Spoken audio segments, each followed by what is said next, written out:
Eilės statomos prie nuotraukos išėjusiojo, prie urnos, prie karsto, galima per gedulingus pietus paskaityti, tai yra 5 stulpeliai, kur išėjęs atsisveikina su artimaisiais, nuteikia, kad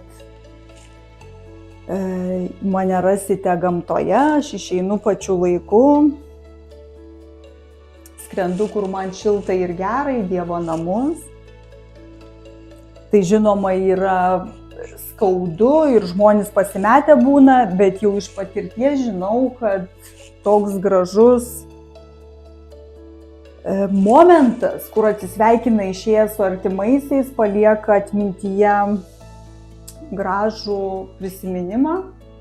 Tame skausme ateina toks kaip ir palengvėjimas ir nusiraminimas, nes šie rėmeliai lieka po to artimųjų namuose kaip altorėlis, nes ne visą laiką žmonės gali nueiti į kapus, visą laiką skaitant eilėse ras tiltą savo ir išėjusiojo, artimą tokį ryšį, širdies meilės nutiestą tiltą ir pokalbį.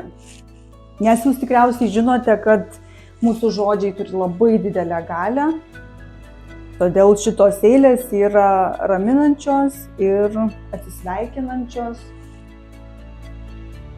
Tai yra galima ir dovanoti, kur jau prieš kelis metus žmogus yra palaidojęs kažkokį artimąjį. Galima padovanoti, norint pašnekėti apie gyvame plane buvusią praeitį to žmogaus ir palikti tokią kaip dovanėlę.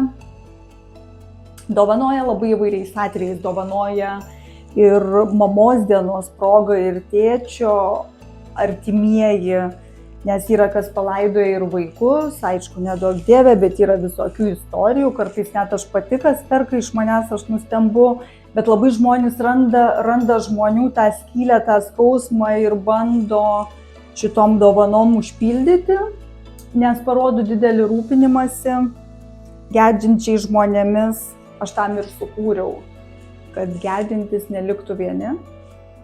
Eilės yra gyvas tekstas žodžiuose, kad išėjęs atsisveikina su artimaisiais ir išėjusį galima rasti bus gamtoje ir jis yra Dievo namuose ramybėje.